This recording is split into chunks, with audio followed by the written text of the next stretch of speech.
बिस्मिल्लाहिर्रहमानिर्रहीम। आज हम एक नया यूनिट कम्युनिटी मेडिसिन का शुरू करने जा रहे हैं, जो कि नॉन कम्युनिकेबल डिजीज़ के हवाले से है।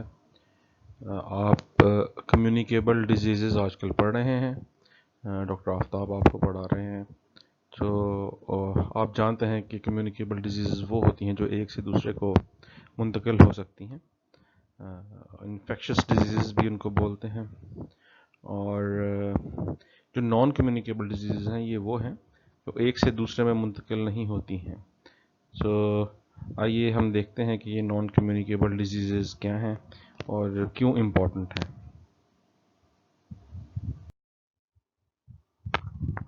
नॉन कम्युनिकेबल डिजीज़ की चार बड़ी कैटेगरीज हमने कहा था कि हैं।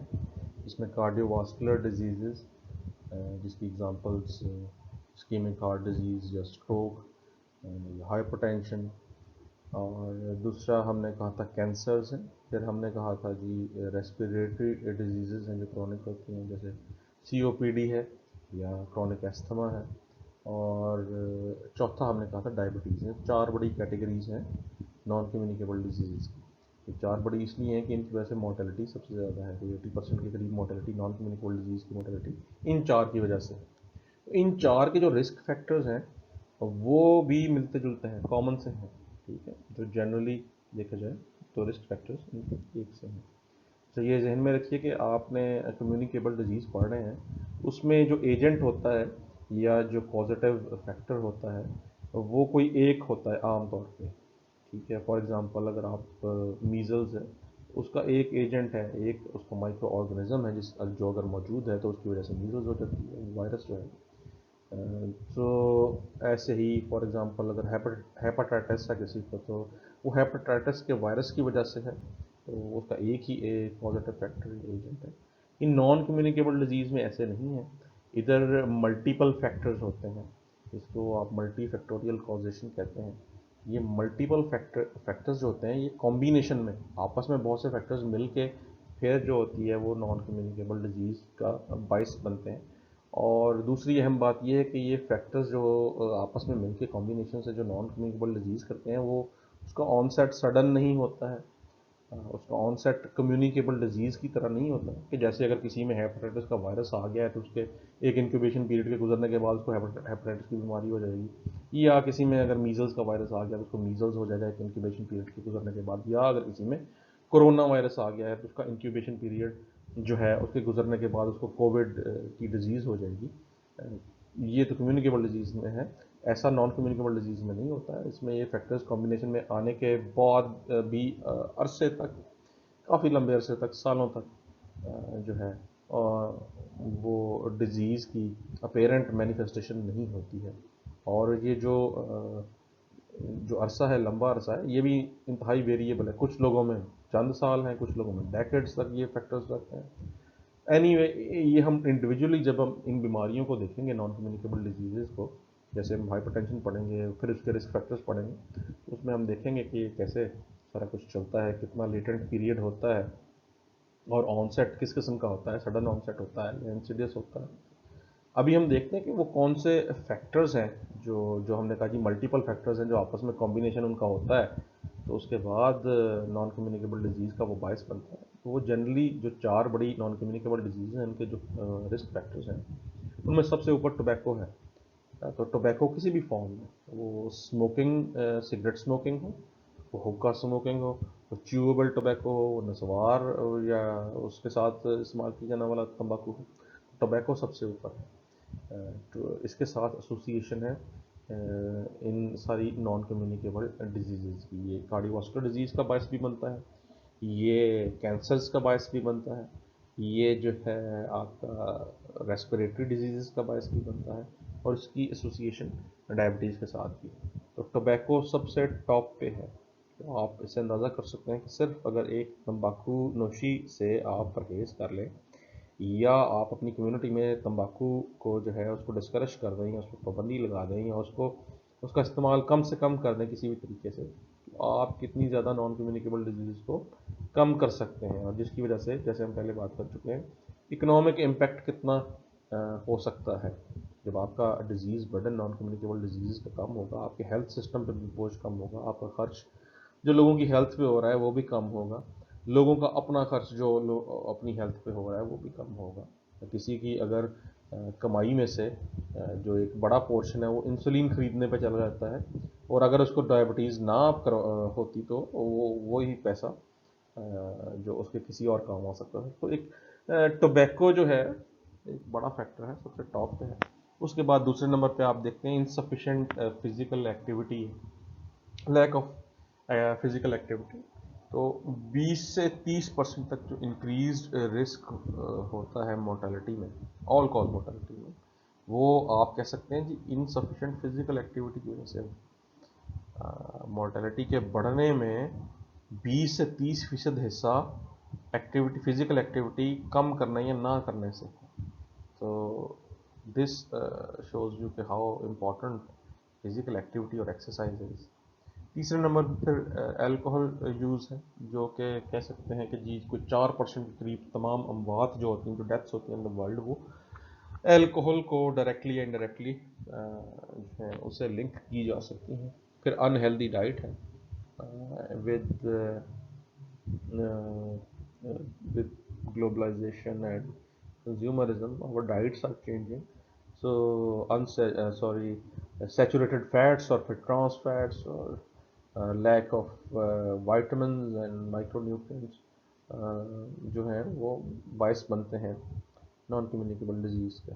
फिर रेज्ड ब्लड प्रेशर, जो हाइपरटेंशन, जो इन इट सेल्फ एक कार्डियोवास्कुलर इवेंट या कार्डियोवास्कुलर डिजीज़ है, वो आगे बहुत सी नॉन कम्युनिकेबल डिजीज़ का बायस बनता है। Obesity and overweight which is linked to insufficient physical activity as well as unhealthy diet, वो फिर एक बहुत बड़ा रिस्क फैक्टर है for non communicable disease. Raised cholesterol, ये अगेन अनहेल्दी डाइट और लैक ऑफ फिजिकल एक्टिविटी, और अगेन टोबैको यूज़ की वजह से हो सकता है। फिर कुछ कैंसर्स हैं जो कुछ इन्फेक्शंस के साथ एसोसिएटेड हैं। इसमें एक HPV होता है, ह्यूमन पैपिलोमा वायरस है, जिसकी वजह से सर्वाइकल कैंसर हो सकता है। हेपेटाइटिस बी और हेपेटाइटिस सी की वजह से लिवर कैंसर, इसकी सबसे बड़ी जो रीज़न है वो हेपेटाइटिस वायरसेस हैं।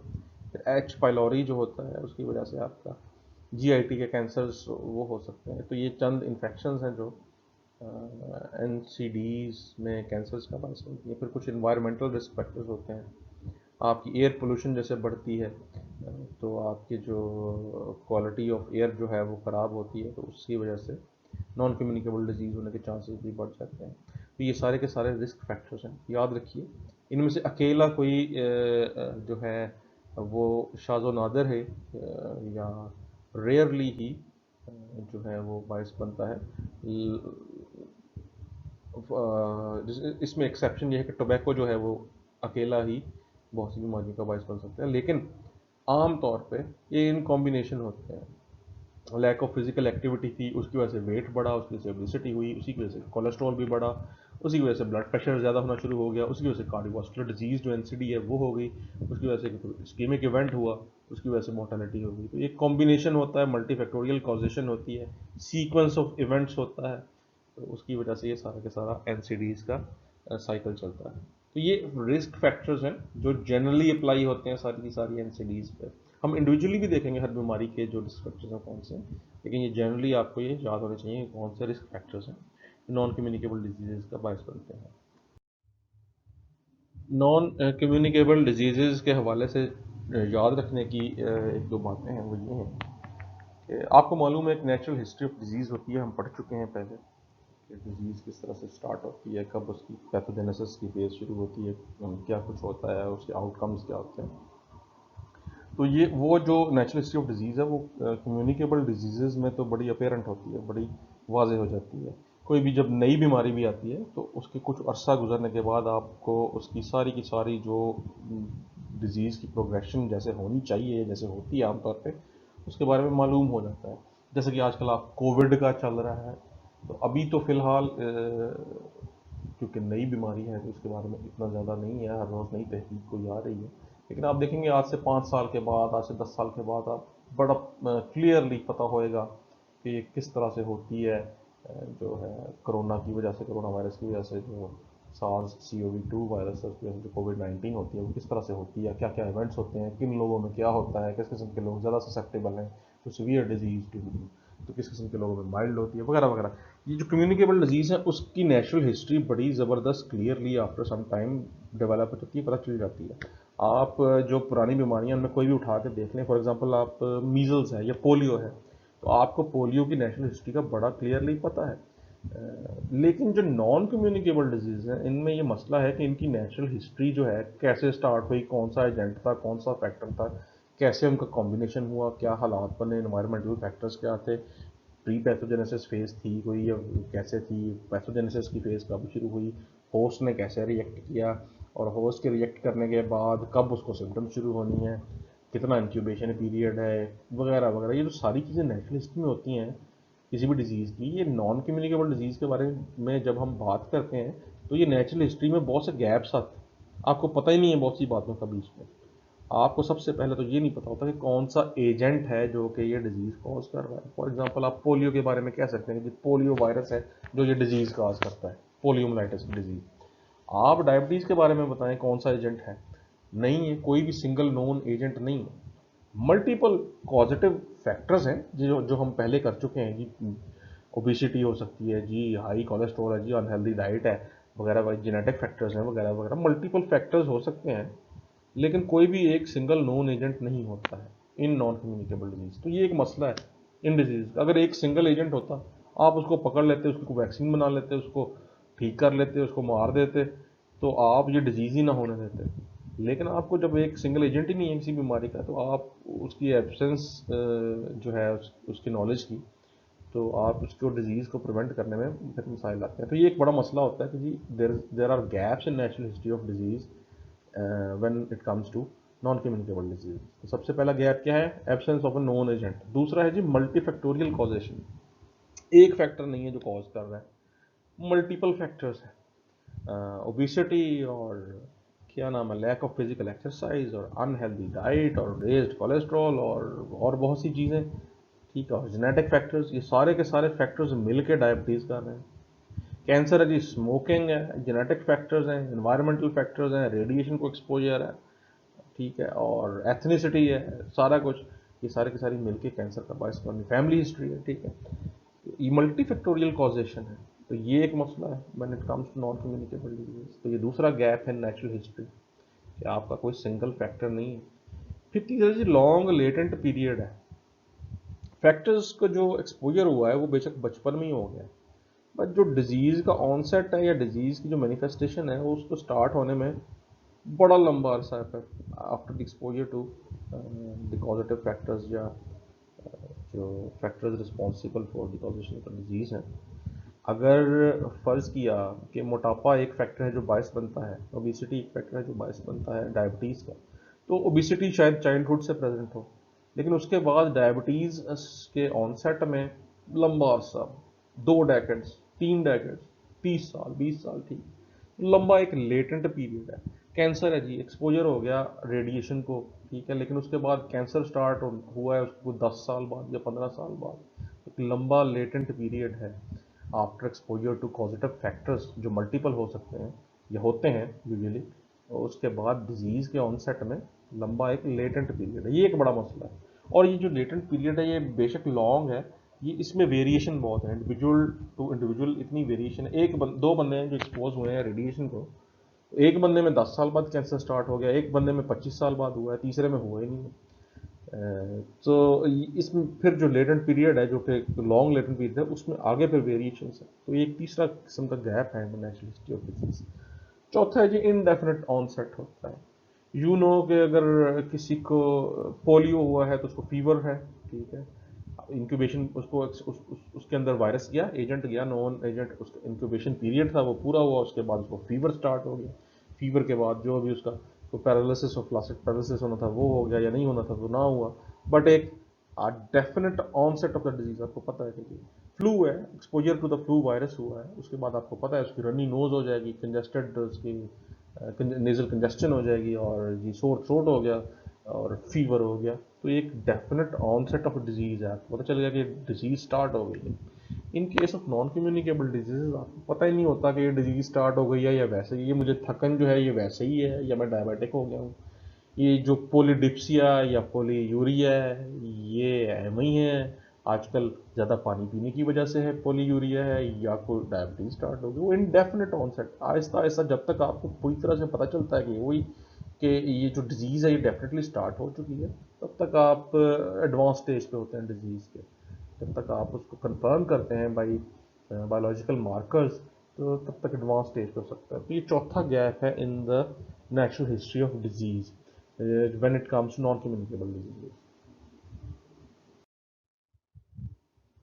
तो अभी तक जो सारी बात हम कर रहे हैं नॉन कम्युनिकेबल डिजीज़ की, और हमने जो सारी बात की है कि जी इतना ज़्यादा इसकी प्रेवलेंस है और इसकी वजह से मॉर्टेलिटी और मॉर्बिडिटी बहुत ज़्यादा है, और हमने ये भी कहा कि इसके जो हैं इसकी इसकी प्रिवेंशन में कुछ मसाइल भी हुए, जैसे इसकी जो नेचुरल हिस्ट्री है उसका पता नहीं होता डिजीज़ का, और फिर फैक्टर्स जो होते हैं मल्टीपल होते हैं। ये सारी बातें हम इसलिए कर रहे हैं क्योंकि हम प्रिवेंशन करना चाहते हैं नॉन कम्युनिकेबल डिजीज़ की। प्रिवेंशन हम क्यों करना चाहते हैं वो आप जानते हैं, हम बात कर चुके हैं पहले, क्योंकि ये बहुत ज़्यादा हैं बीमारियाँ, और इनकी वजह से मॉर्टेलिटी और मॉर्बिडिटी बहुत ज़्यादा है, और इनकी वजह से फिर इकोनॉमिक इम्पैक्ट बहुत ज़्यादा है, specially on developed and developing countries. तो हम इसकी प्रिवेंशन करना चाहते हैं।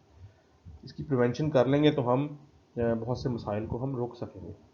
तो हर जो चार बड़ी कैटेगरीज हमने पढ़ी हैं, जो देखी हैं, अभी तक जिक्र हुआ है जिनका, जो नॉन कम्युनिकेबल डिजीज़ की हैं, जिसमें कार्डियोवास्कुलर डिजीज़, या उसके बाद फिर कैंसर्स एंड रेस्पिरेटरी डिजीज़, और फिर फाइनली डायबिटीज़ है, और इनके अलावा भी जो बाकी नॉन कम्युनिकेबल डिजीज़ हैं, तो इनकी जो प्रिवेंशन है उसके कुछ जनरल मेजर्स हैं, क्योंकि इनमें जो फैक्टर्स हैं, मल्टीपल फैक्टर्स जिनको कॉज करते हैं वो कॉमन है।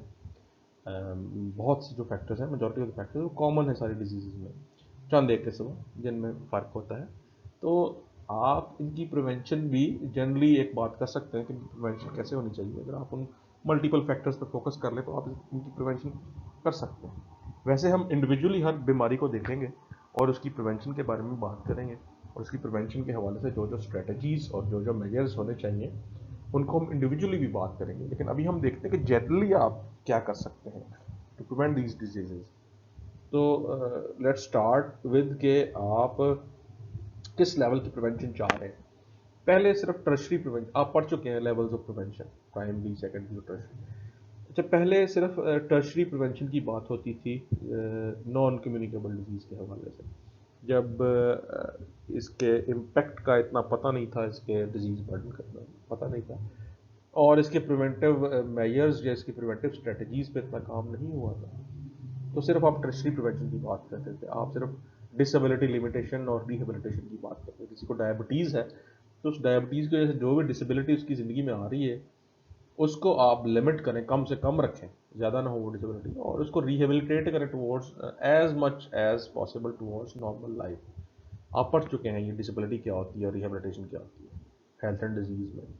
एनीवे, पहले टर्शरी प्रिवेंशन में पे फोकस था, लेकिन अब जो है बहुत से स्टडीज़ के बाद ये बात सामने आई है कि जो रिस्क फैक्टर्स, जो मल्टीपल रिस्क फैक्टर्स जो एसोसिएटेड हैं इन बीमारियों के साथ, अगर हम उनको रोक लें, या दूसरे लफ्ज़ों में अगर हम प्राइमरी प्रिवेंशन करें, वो रिस्क फैक्टर्स को ही आने से रोकें, तो हम बहुत बड़ा इम्पैक्ट देखते हैं on the emergence of, on the development of non communicable disease.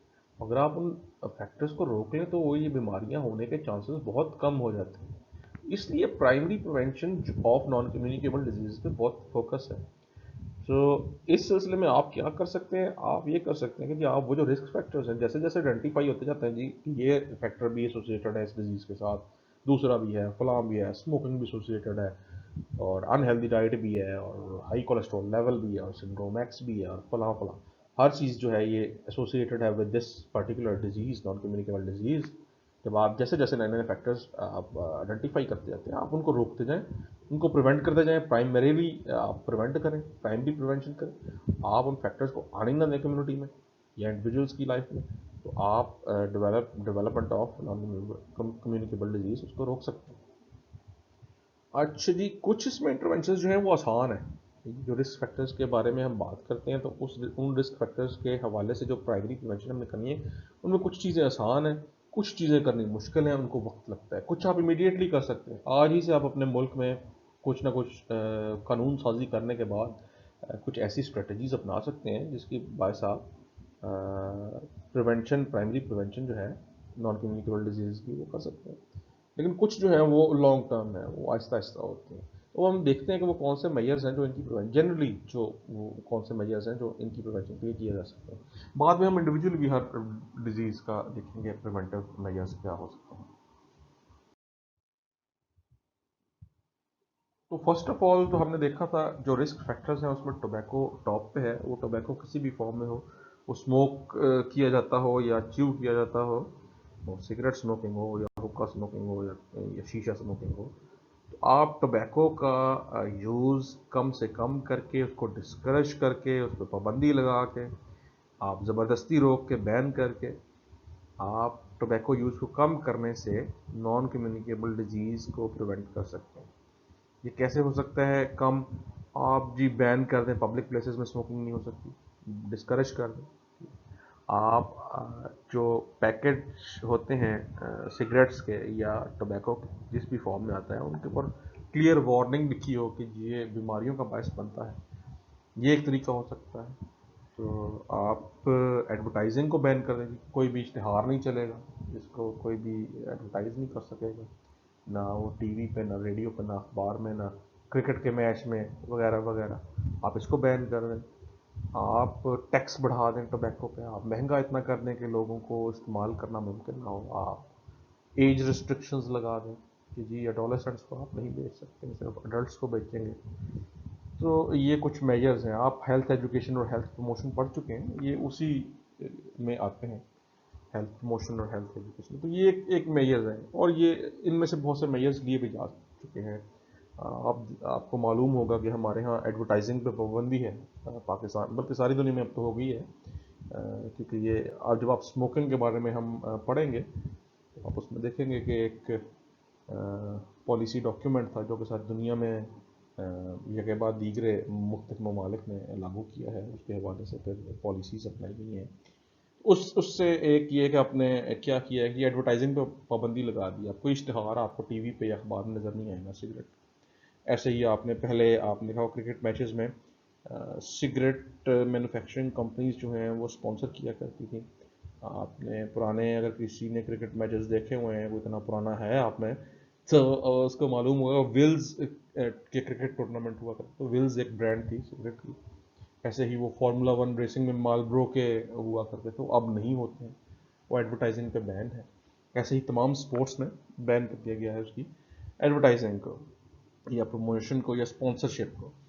फिर महंगे भी होते हैं, हर साल आपको पता है टैक्सेस बढ़ा दिए जाते हैं टोबैको पे, तो वो महंगे हो जाते हैं। आपको ये भी मालूम है कि पैकेजिंग के ऊपर तस्वीर बनी होती है और वार्निंग लिखी होती है, एक्सेट्रा। ये मेजर्स हैं जो लिए जा सकते हैं टोबैको को डिस्करेज करने, उसको रोकने के। आप अल्कोहल को भी ऐसे ही रोक सकते हैं, आप बैन्स लगा सकते हैं उसकी एडवर्टाइजिंग पे, आप टैक्स बढ़ा के उसको महंगा कर सकते हैं, आप डिस्करेज करते हैं, आप कहते हैं जी कोई भी अल्कोहल पीने के बाद ड्राइविंग नहीं कर सकता। तो ये सारी चीज़ें आप अपना के, इस तरह के कवानीन बना के आप कर सकते हैं। आप सॉल्ट का इंटेक कम करके हाइपरटेंशन को कंट्रोल कर सकते हैं। तो आप ये ज़्यादा उसमें हेल्थ एजुकेशन और हेल्थ प्रमोशन में आएगा। You can not really force this thing, या बैन नहीं कर सकते जी सॉल्ट बेचना ही नहीं है, सॉल्ट खरीदना ही नहीं है। That is bit difficult. ये एक लॉन्ग टर्म स्ट्रेटजी हो सकती है कि आप एजुकेट करना शुरू कर देंगे जी आप कम से कम नमक खाएं ताकि आपको हाइपरटेंशन ना हो। आप जो फूड में ट्रांस फैट्स हैं उनको, उनका इस्तेमाल कम से कम करवाएं। आपको पता है, आप न्यूट्रिशन मेरे ख्याल में आपने पढ़ लिया है, तो न्यूट्रिशन में आपने ट्रांस फैट्स पढ़ी होंगी। तो वो ऐसी फैट्स होती हैं जो आमतौर पे जो पैकेज्ड मटेरियल या पैकेज्ड फूड आइटम्स होती हैं उनमें, या जो बेकरी की फूड आइटम्स होती हैं उनमें मौजूद होती हैं। ये ऐसी फैट्स हैं जिनको कंज्यूम करने में बॉडी को सालों लग जाते हैं और इंतहाई अनहेल्दी हैं। तो ये जो स्पेशली जो अ, क्या नाम है उसका, ये जो आप क्रिस्प्स होते हैं, पोटैटो क्रिस्प्स होते हैं, चिप्स और इस तरह की चीज़ें, कुरकुरे और लेज और एक्सेट्रा, और इनमें ये यूज़ होती हैं। क्यों होती हैं? क्योंकि अगर ट्रांस फैट्स यूज़ करें तो इनकी शेल्फ लाइफ बढ़ जाती है, ये ज़्यादा देर तक ख़राब नहीं होती हैं। तो क्योंकि ये पैकेज करने के बाद उन्होंने आगे मार्केट्स में दुकानों में भेजनी होती हैं, वहाँ पे काफ़ी अर्सा पड़ी रहती हैं, तो उसके बाद फिर वो बिकती हैं, फिर वो खाई जाती हैं। तो आप इंक्रीज़ करना चाहते हैं उनकी शेल्फ लाइफ, एक्सपायरी डेट को प्रोलॉन्ग करना चाहते हैं, उसके लिए ट्रांस फैट्स जो होती हैं वो यूज़ होती हैं, लेकिन ये इंतहाई अनहेल्दी होती हैं। तो अगर पाबंदी लगा दें आप, या आप कहेंगे कि जी अगर ट्रांस फैट्स होंगी तो उन पर टैक्स ज़्यादा होएगा, इस किस्म के कवानीन अपना लेंगे, और बहुत से तरीके हैं। इससे आप डिस्करेज कर सकते हैं यूज़ ऑफ ट्रांस फैट्स, और आप इनकरेज कर सकते हैं लोगों को कि वो ट्रांस फैट की बजाय पॉली अनसेचुरेटेड फैट को यूज़ करें इन देयर प्रोडक्ट्स। ऐसे ही अगर आप कहें कि जी शुगर कंटेंट जो है अपने ड्रिंक्स में वो इतने से ज़्यादा नहीं होना चाहिए, तो ये एक तरीका हो सकता है। कि जो फिजी ड्रिंक्स होते हैं, कोलाज हैं, कार्बोनेटेड ड्रिंक्स जो हैं, कोका कोला या पेप्सी या क्या नाम है उसका, स्प्राइट और सेवन अप, और बहुत सी, अब तो इतनी सारी इसकी प्रोडक्ट्स हैं, रूह अफ़ज़ा भी आता है आपको कार्बोनेटेड। तो इनमें शुगर की कंटेंट बहुत ज़्यादा है, इतना ज़्यादा कि वो एक ड्रिंक से ही आपकी शुगर से ही डेली की कैलोरी रिक्वायरमेंट्स पूरी हो जाती हैं, और उसके बाद आप जो कुछ लेंगे वो एक्सेस होएगा और ओबेसिटी और ओवरवेट होने का बायस बनेगा। तो अगर आप ये पाबंदी कर दें कि जी आप एक ख़ास मकदार से ज़्यादा शुगर्स इस्तेमाल नहीं कर सकते अपने ड्रिंक्स में, तो ये एक तरीका हो सकता है। या अगर आप कहें कि जितनी ज़्यादा शुगर आप यूज़ करेंगे, जो शुगर ज़्यादा वाले ड्रिंक्स होंगे उन पे उनको हैवीली टैक्स कर दें, उनकी कीमत भी ज़्यादा होगी, ताकि वो लोगों की क़ुव्वत ख़रीद से बाहर निकले और लोग खरीद ही ना सकें। तो ये एक तरीका हो सकता है। फिर टैक्स से बचने के लिए खुद ब खुद शुगर कंटेंट लो करेंगे मैन्युफैक्चरर्स, तो ये एक तरीका हो सकता है हेल्दी जो डाइट है उसको प्रमोट करने का। फिर आप एजुकेट कर सकते हैं लोगों को about physical activity, about exercise, about diet, about taking fruits and vegetables and vitamin and minerals etcetera, media के थ्रू। तो ये चंद मेजर बड़े जनरल तरीक़ाकार हैं जिनको अपना के आप रिस्क फैक्टर्स जो एनसीडीज़ का बायस बनते हैं इनको प्रिवेंट कर सकते हैं। Again, then there are certain things that you can do to reduce the risk factors for NCDs. तो उसमें आप निकोटीन डिपेंडेंट ट्रीटमेंट होती है, आप निकोटीन की रिप्लेसमेंट करते हैं। जो स्मोकर्स हैं जो क्विट करना चाहते हैं उनको आप निकोटीन रिप्लेसमेंट थेरेपी दे सकते हैं थ्रू पैचेस या गम्स या और जो तरीके हैं। आप ड्रिंक ड्राइविंग लॉज को इन्फोर्स कर सकते हैं। आप marketing of foods and beverages जिनमें सॉल्ट फैट्स या शुगर ज़्यादा हैं उन पर रिस्ट्रिक्शंस लगा सकते हैं कि आप अपनी जो है फूड्स जो बेवरेजेस हैं उनकी आप पब्लिसिटी या उनको नहीं कर सकते, एडवर्टाइज नहीं कर सकते। आप टैक्सेस को बढ़ा सकते हैं, सब्सिडीज़ को बढ़ा सकते हैं। फॉर एग्जांपल फ्रेश फ्रूट्स पे आप सब्सिडी दे दें या उन पर टैक्स कम से कम रखें। आप जो वो ट्रांस फैट्स वाले फूड्स हैं, फ्राइड आइटम्स हैं, उन पर टैक्सेस बढ़ा दें।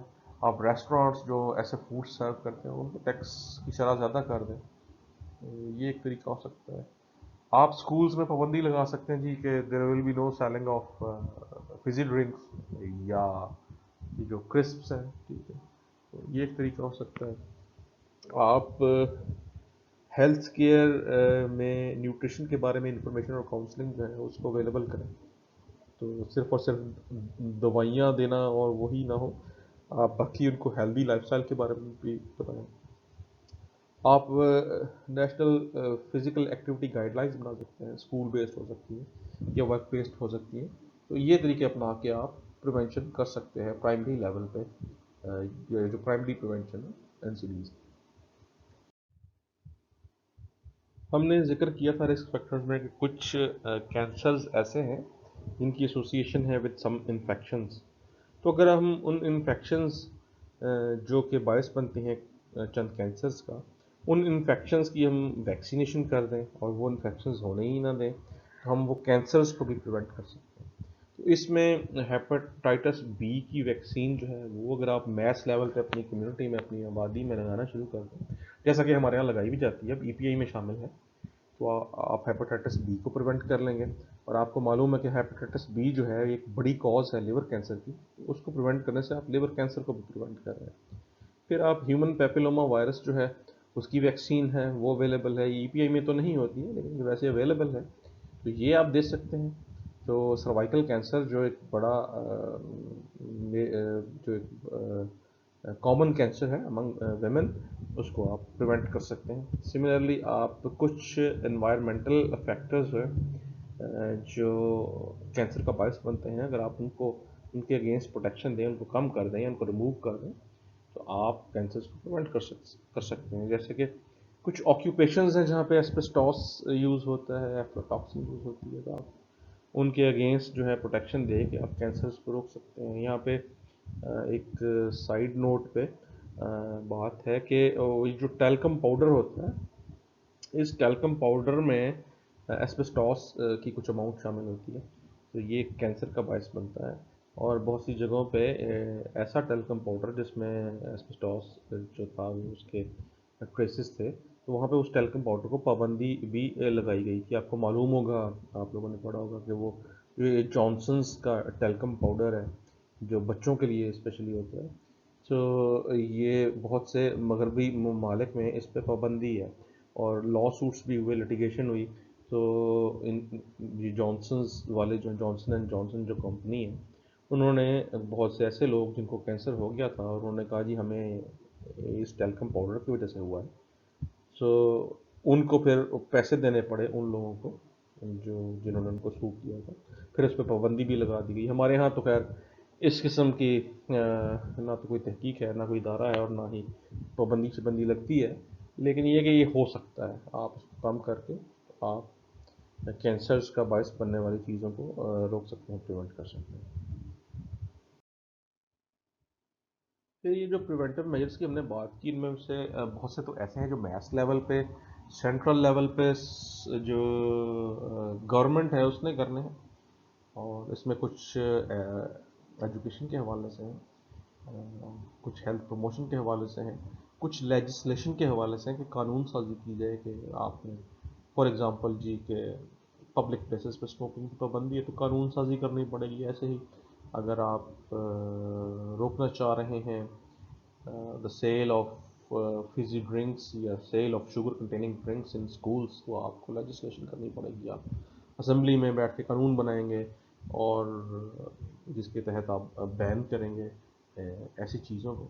तो कुछ तो ये चीज़ें हैं जो फेडरल लेवल पे सरकार करती है या प्रोविंशियल लेवल पे करती है, ठीक है।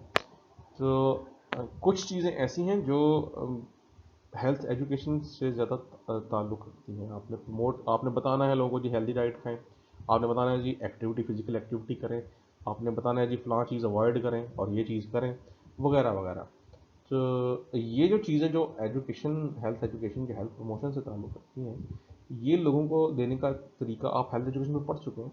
एक तो तरीका ये हो सकता है कि आप मैस मीडिया को यूज़ करें, और दूसरा तरीका ये हो सकता है कि आप इंडिविजुअली लोगों को बताएं इसके बारे में, तो जो ज़्यादा के जो कि ज़्यादा इफ़ेक्टिव हो सकता है। जब आप वन टू वन बात होती है तो वो ज़्यादा इफेक्टिव हो सकता है। तो इसमें सबसे ज़्यादा जो तरीका इफेक्टिव हो सकता है वो है प्राइमरी लेवल पे जो primary level of health care है, उसी पे आप जो जो कांटेक्ट होता है लोगों के साथ, कम्युनिटी के साथ, वहीं पे आप उनको जो है वो प्रिवेंशन के बारे में बताएं। तो हम इससे पहले पढ़ चुके हैं, आपको याद होगा हमने ICMI पढ़ा है, integrated IMCI, integrated management of childhood illnesses. वो ये था कि उसको इंटीग्रेट चाइल्डहुड इलनेसेस की मैनेजमेंट को इंटीग्रेट कर दिया था प्राइमरी हेल्थ केयर के साथ। तो क्यों ना जो NCDs की प्रिवेंशन है, इस जो इसके जो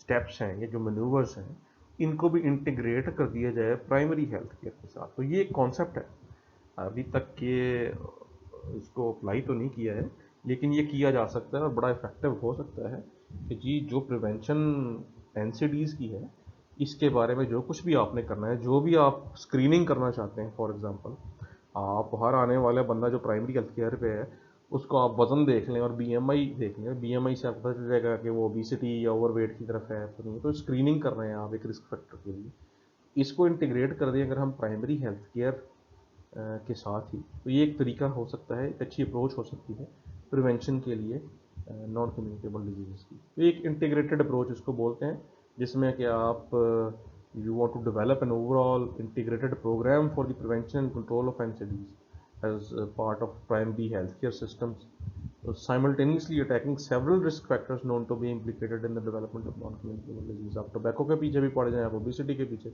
अनहेल्दी डाइट उसके पीछे भी, लैक ऑफ फिजिकल एक्टिविटी उसके पीछे भी पड़ जाएं, आप सारे रिस्क फैक्टर्स को आप प्राइमरी लेवल पे ही एक इंटीग्रेटेड अप्रोच के थ्रू आप उनको रोकना चाहें। तो इस इंटीग्रेटेड अप्रोच के हवाले से ही एक पायलट या एक एक्सपेरिमेंटल प्रोजेक्ट जो है वो एक स्टेप्स के नाम से है, जो WHO ने डेवलप किया है। एक ऐसी मेथोडोलॉजी है, steps non communicable disease risk factors survey इसको बोलते हैं। इसमें 3 चीज़ें उन्होंने रखी हैं। क्वेश्चनेयर है जिसमें आप पूछते हैं उनसे रिस्क फैक्टर्स के बारे में, आप फिजिकल मेजरमेंट्स लेते हैं, लाइक BMI आपने मेजर कर लिया, आप बायोकेमिकल मेजरमेंट्स ले सकते हैं, कोलेस्ट्रॉल देख लिया या लिपिड प्रोफाइल कर ली। तो ये चीज़ों से आप स्क्रीनिंग कर सकते हैं एट अ स्टेज जहाँ पे अभी शायद ऑनसेट ऑफ डिजीज़ स्टार्ट नहीं हुआ है, और उसके बाद आप एक प्रिवेंटिव स्ट्रेटजी अपना सकते हैं। तो इसको steps non communicable disease risk factor survey बोलते हैं। Not that very important from exam point of view, but you must know कि ये एक एक्सपेरिमेंटल अप्रोच है जो अपनाई जा रही है।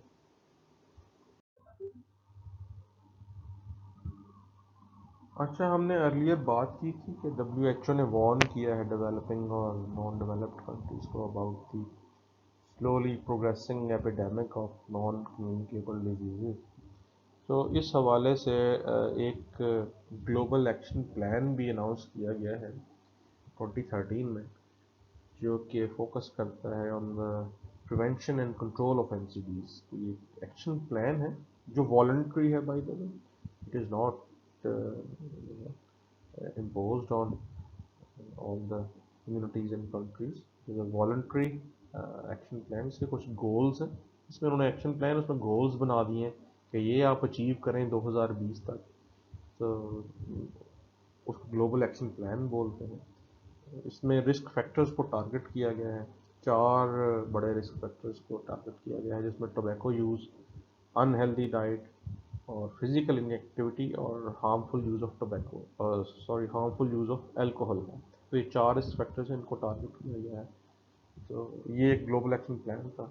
उसमें हम देखते हैं कि क्या इसके गोल्स थे। तो इसके जो टारगेट्स रखे गए थे 7 साल के अरसे के बीच में अचीव करने के लिए, जो वॉलंटरी थे बाय द वे, वो थे कि सबसे पहले तो 25% relative reduction in risk of premature mortality from cardiovascular disease, cancer, diabetes and chronic respiratory disease।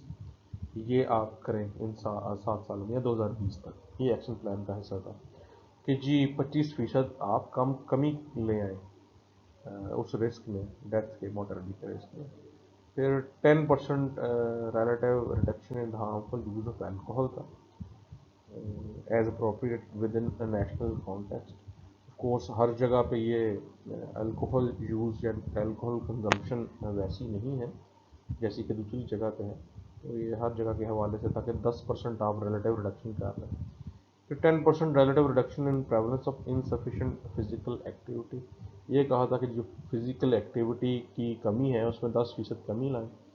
फिर 10% relative reduction mean population intake of salt, sodium based जो है, तो NaCl जो है उसमें 10% कमी लाई जाए। तो ये पहले 4 इसके टारगेट्स हैं, आगे भी हैं, वो हम देखते हैं। फिफ्थ टारगेट था जी इसका 30% reduction in prevalence of tobacco use in persons aged 15 years and above. 15 साल से ऊपर वाले जो हैं उनमें टोबैको यूज़ में 30% कमी लाएं। 25% relative reduction in prevalence of raised blood pressure. तो हाइपरटेंशन की प्रेवलेंस को कमी लाने में 25% तक कमी लाने का टारगेट था। halt the rise of diabetes and obesity। Obesity और डायबिटीज़ के राइज को ही रोक लेना एक टारगेट था। रिडक्शन को टारगेट नहीं रखा गया था, बट जो एक रैपिड राइज अपवर्ड ट्रेंड है उसको रोक लिया गया, रेट ऑफ इंक्रीज को रोका गया बस। फिर at least 50% of eligible people receive drug therapy and counselling including glycaemic control to prevent heart attacks and strokes. तो जो लोग at increase risk of heart attacks और स्ट्रोक्स हैं, इनमें सबसे अहम डायबिटिक लोग हैं। ज़रूरी था कि उनको जो ड्रग्स हैं जिनकी डायबिटीज़ को कंट्रोल करें वो उनको अवेलेबल हो।